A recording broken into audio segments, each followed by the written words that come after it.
back to Real TV Films. I'm your host, Traci Stumpf, and today I am so excited to be sitting here talking to Jonathan Younger, who is the producing sensation Avi Lerner's right-hand man. How are you? I'm good. You're Avi Lerner's right-hand man, yes? Yes. What's that like? Can you tell us a little bit about that? It's a very interesting job. It's a really great job. I love it. I feel like I'm always in school. Oh. He's a great teacher. The guy's produced over 370 films in his life. So if you're going to learn from somebody, it might as well be him. And how many of those have you been a part of? I think about 10. Wow. That's like the Harvard education of producing right there. Yeah, I've been there for a little bit less than 2 years. I've been with him and he's already done a lot of movies. He's one of the only people in town that's really greenlighting pictures. Right. You know, 10 movies a year. That's unheard of, 10 movies a year. Yeah, it's really... you've never seen someone like this before. He doesn't stop.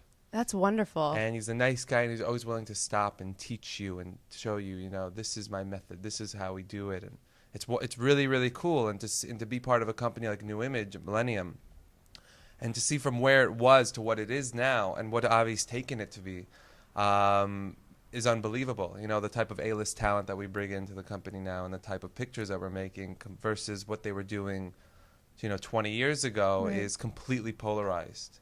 And he really brought it to the next level, which means that Avi's always trying to raise his own bar, no matter how long he's been in this business, and that's something really inspiring. Totally. What's the best advice he's given you? He taught me the 6 F's. Ooh, what are those? What are the 6 F's? We want to know. Avi's 6 F's. He said, in order to be successful, if you want to be a producer, this is what you have to do. So you have to remember your 6 F's, which is follow it. So he asks you to follow something. You got to follow it to the end. Make sure you see that something gets done. Fix it. You got to fix it. Find it. Follow, fix, find. Wait, what does find mean? You got to go search it out. Yeah, you got to go. Whatever it is, you got to find. You got to find it and get it done. Okay. Kind of like what Mike Banning does in Olympus Has Fallen, Agent Mike Banning, when he goes and tries to find the president. He gotta finds find it. So it. he's using the 3rd F. Oh, good for you. Then there was fax it, but we normally don't use fax it anymore. So now we've added it to blank email it. Okay. We had to add an F in there. You have to. You have to have the F. Any personal life advice that he's given you? Like with the ladies? Oh, with the ladies. Not so much. Call everybody my darling. Oh, that's cute, my darling. I have not gotten one, my darling. So, totally fine. Yeah, and I could tell you that another thing is that he taught me as far as business goes is the person who controls the deal is the one who's able to say no and walk away. Oh, that's important. Yeah, that's an important thing to remember. I've ever learned, and it's really helped me. Have you ever had to walk away?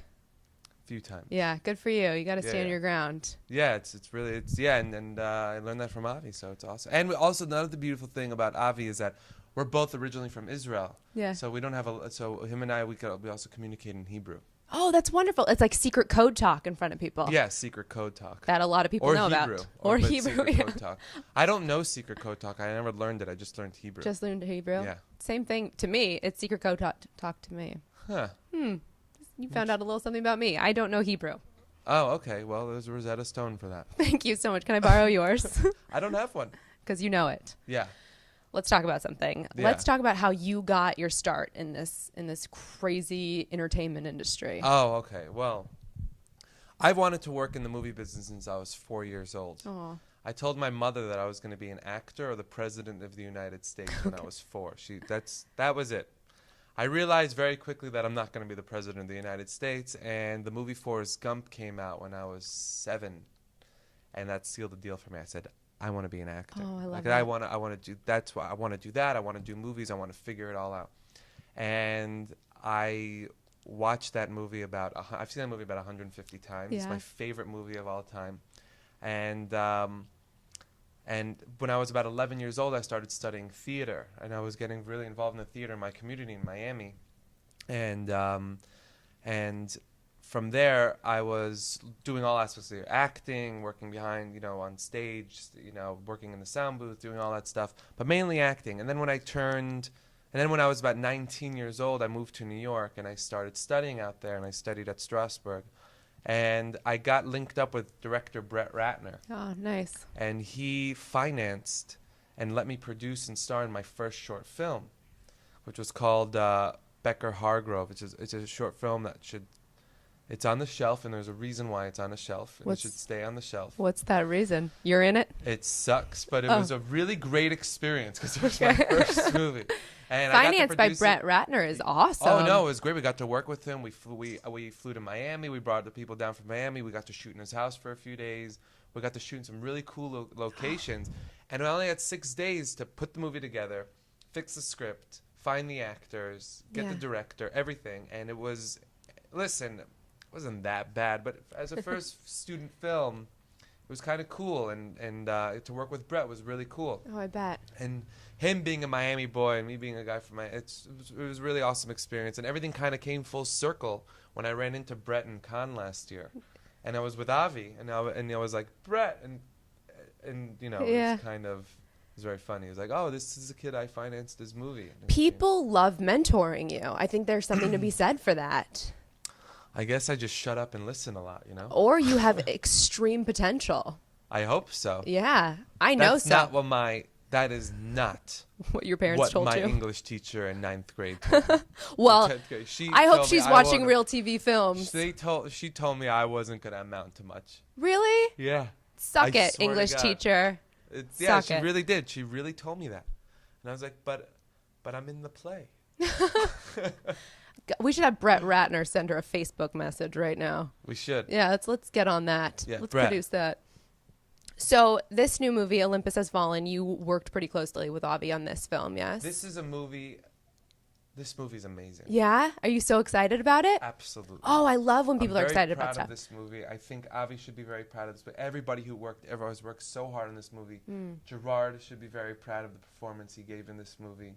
Antoine Fuqua, the director, who was the director of Training Day. Yes. Knocked this one out of the park. I watched the trailer and I was very inspired. It evoked an emotion in me that I was makes like, you proud to be an American. It made me very proud to be an American, and it made me want to see this movie immediately. Yeah, it's this movie is really awesome. I mean, it's really action packed. The beauty about it is that the humor is there. I mean, essentially, it's Die Hard in the White House. Oh, nice. Okay, and that's the way it got pitched. I'll never forget it. The guys came in here, these two writers, they came in, they said, we've got Die Hard in the White House. And Avi was like, green light, done, we get it, no problem. Avi's like, I see it, I understand. And I mean, he saw it. He saw the vision. He gets it. He was like, immediately start building the White House in our studios in Shreveport. And also like the things that we got to learn about the country. I mean, you know, Olympus. Yes, I don't know anything. Is the real code word, the Secret Service code word for the White House. Really? So there's actually a part in this, you know, in the trailer when you see the Secret Service agent crawling. Olympus has fallen. Olympus has fallen. Olympus has fallen. And then it goes to the Situation Room, and that's a real see thing. The guy saying, you know, the White House has been taken. You know, and that's, I mean, the White House is one of the most precious things that we have in this country. And it's interesting that the way that they do it, you know, the way that they actually take it over, it's like you're watching it and you're like, hold on a second, that really looks like that's something that can happen sometime. Do you feel like that could happen? I feel like anything could happen. Right. You know, we're coming, you know, unfortunately this country has seen some atrocities in the past, you know, 12 years. And yeah, I think that anything can happen, and but what I've noticed is I don't think that the spirit of this nation can ever be stepped on. Right. We are. Everybody bands together. Yeah, everyone always bands together. Yeah. It's and that's what I love about this country. Let's high five on America. High five on America, Real TV Films. I appreciate your time so much. Thank you so much for schooling us in your life. Yeah, it's my pleasure. And I can't wait to go see Olympus Has Fallen. Yeah, March 22nd. I'm going to be there, opening night. I will be there too. Oh, I'm so excited. Make sure that you're there. Will you call me darling? Yes. Okay. Darling. Thank you so much, Jonathan Younger. I appreciate it. Thank you. And thank you for watching Real TV Films. We'll see you next time. Bye. To the stars, people of the sun, gather round.